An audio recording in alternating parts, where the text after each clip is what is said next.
Hey everybody, and welcome. If you're new here, this is primarily a build channel. I buy large lithium batteries and I build my own power stations. You don't see a lot of pre-made stuff here.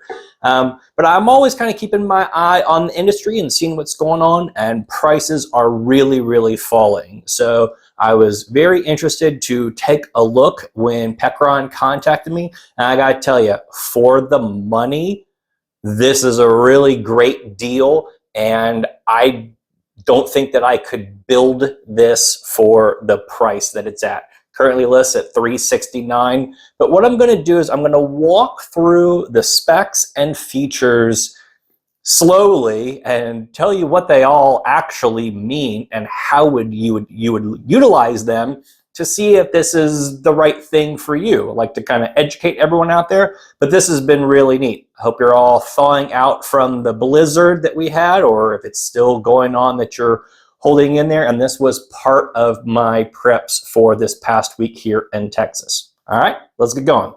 So the two main numbers that you're gonna see in portable power stations is the watt hours and the watts. So what does that mean?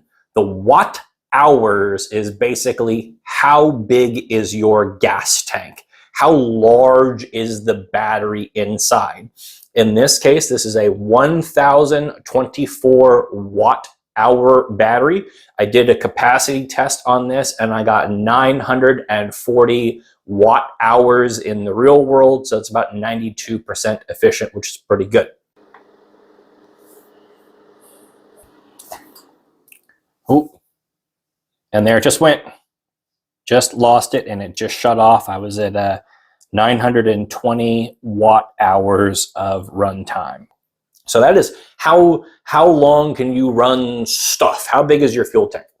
The second number is wattage. So this has an 1800 watt inverter. Well, what does that mean? Basically, it'll run anything you can plug into a normal wall outlet, you know, up to typical wall outlets are 1800 watts, sometimes a little more, but anything that you can plug into a normal 110 outlet, you can plug into this. You do have multiple outlets, so there is kind of a limitation. Like, you're not going to want to plug two space heaters into this and have them running at the same time. You wouldn't want to use a space heater anyway because they draw a huge amount of power and the battery would not last very long. I actually use a space heater in my capacity testing if you watch closely. So 1800 watts will power basically anything that you can plug into a normal wall outlet. This is not something you're going to want to use for a well pump or something like that. So normal household stuff, no big deal. The unit weighs 29 pounds. It's got these nice handles on the side, and the weight is really important because it needs to be something that my wife can move around. So check this out here. This is Prepper Wife picking the thing up and putting it on the counter next to our refrigerator to prep for our freeze that happened this past week. So keep in mind, if you're not a real strong individual, you might be a little older, you know, how much does something weigh? Obviously, the bigger the battery, the more it's going to weigh. My 300 amp hour watt cycles weigh 55 pounds a piece, and my 600 amp hours weigh like 130 pounds. So this is kind of a good size that pretty much anyone can pick up and move around, and I really do appreciate having these handles here on the side. We're going to go ahead and start on the 12 volt side because we've got some interesting kind of features here. So we have your normal cigarette plug over here, which is rated up to 10 amps. So for RV refrigerators, things like that, you can easily plug in there. You also have an XT60, which is a triangular squarish plug that's used with ham radio gear and other big solar things, and it's rated up to 20 amps. And the reason why I point that out is because diesel heaters are becoming more and more popular these days, and they're getting very inexpensive. They still require electricity to run the electronics and the fuel pump, typically 12 volts. And when they first power up, they draw between 10, 15-ish amps as the glow plugs warm up. So you're not going to want to run that on the normal socket. You're going to want something that's a little higher power. So I really appreciate that Pecron added this higher current connector on here, so that way you can use it for ham radio gear or diesel heaters, things like that, stuff that draws more than 10 amps. So I really appreciate that. We also have these 5.5, 2.5 millimeter barrel plugs that are rated to 5 amps. I know what they are. I'm still really struggling to figure out what I would actually use them for. My first thought would be for LED rope lights that run on 12 volts. They don't draw much power. You could plug in there. But they make USB rope lights that I have, and I demonstrated in my Blizzard video that are really cool. So I'm not really sure how you would use them in the real world, quite honestly. Coming down below, we've got USB ports here. We've got A's and C's, and the C's are 100 watts, which is amazing, which means you can charge your phone and small laptops very, very, very fast. So I'm finally learning to appreciate really rapid AC charging, particularly in an emergency situation where you don't want to be tethered to this thing. You want to charge up and get going. So I really can appreciate the fast charge capability. So we've got a row of AC ports down here that's some total of 1800 watts. So don't expect to plug a toaster, a microwave, and a coffee pot in all at the same time and have them run all together. It's going to make this thing upset. So lights, fans, things like that, piece of cake. Now over here, we have got the DC input for charging. Now you can charge this from a solar panel, as most people do. You also can charge it from your vehicle. Now you've got a current limiting switch, which is pretty unique because your car's cigarette lighter can only output so much current, as we talked about over here. So if you're going to charge it off your vehicle, you need to move it over to 6 amps. If you're going to charge it off solar panel, move it over to 20 so you can charge faster. Speaking of charging, they obviously did include the cigarette plug cable and then the solar charging. So this is XT60 to MC4 and XT60 to 12 volt cigarette socket. On the solar input, it's rated up to 600 watts, 11 volts to 60 volts, and that's important so that way you can use a wide variety of panel types. We're going to test this a little later with the new panel that I've got. So you've got some flexibility. You can buy a neat folding solar panel, roll-up panel, or some used residential panels off of Facebook or Craigslist and save a whole ton of money. So you've got a really wide range of charge voltages. Some of the lesser expensive units don't have that. They tap out at like 24 volt input, which means that you can't use the big residential panels or you'll damage the unit.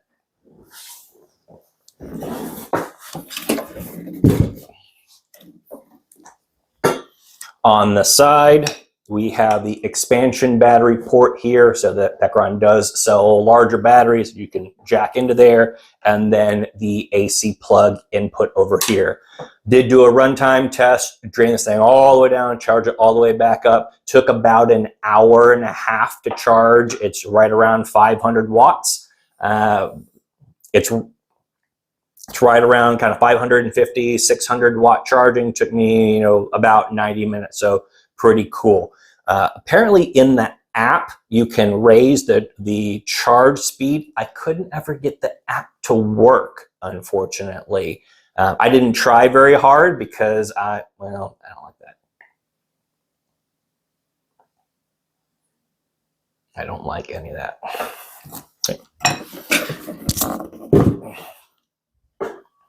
Another really neat feature is the UPS function. What that means is you can plug this thing into the wall to charge and then plug your refrigerator or your CPAP machine into this and it will automatically flip over. So this is a very large battery backup. So refrigerator, CPAP, home oxygen machine, stuff like that, anything really critical that you don't want to worry about, you can just plug in and it will automatically flip to this. If I had been more concerned about the weather situation this week, I would have gone ahead and plugged this into my refrigerator and utilized the UPS function.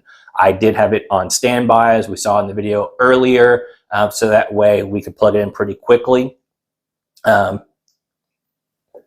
did have it on standby this week, sitting right next to my refrigerator. I didn't plug it in for UPS because I wasn't all that worried about the situation, but I certainly could have.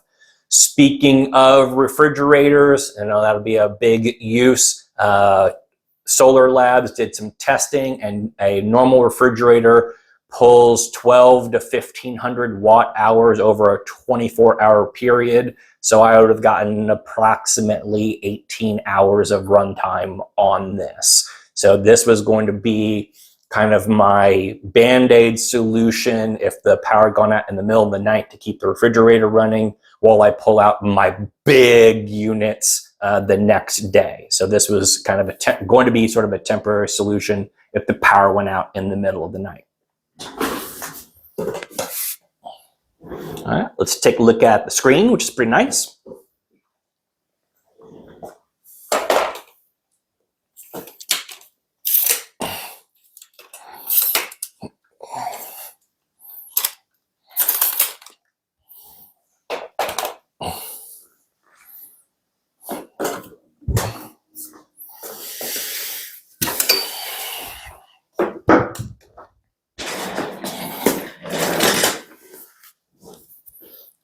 Go ahead and turn this on here. Shows me the battery status, so it's 100% full right now. And then I can individually turn on the AC or the DC. I can individually turn on the DC outputs and then turn on the AC.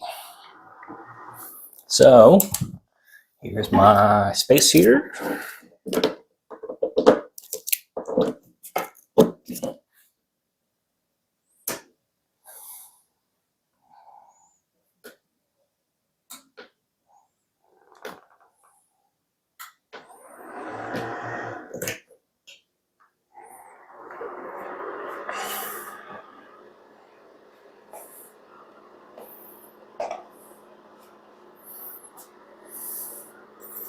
And here you go. So outputting 530 watts, and I'll get a runtime of approximately 1.5 hours. So this is why you don't want to use a space heater on a power station, because they're not going to last very long.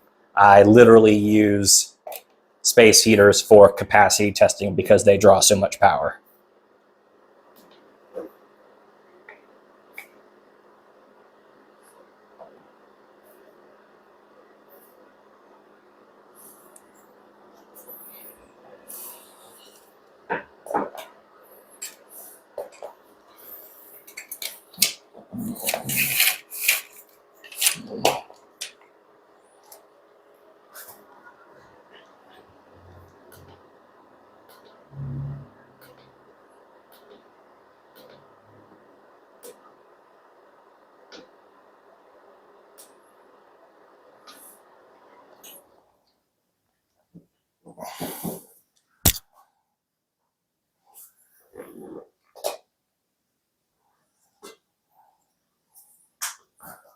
So really nice build quality. It just has a nice, smooth, refined kind of fit and finish. As I said, I really like the handles. I like the big screen.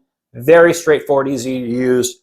Turn on the power, turn on either the AC or the DC, plug in your stuff, and you're ready to rock and roll. So as I mentioned, this thing is below what you can build something comparable for at $369, and I've got a discount code down below that'll save you a couple of bucks. So thanks everybody. I hope you enjoyed this, and we'll catch you on the next one.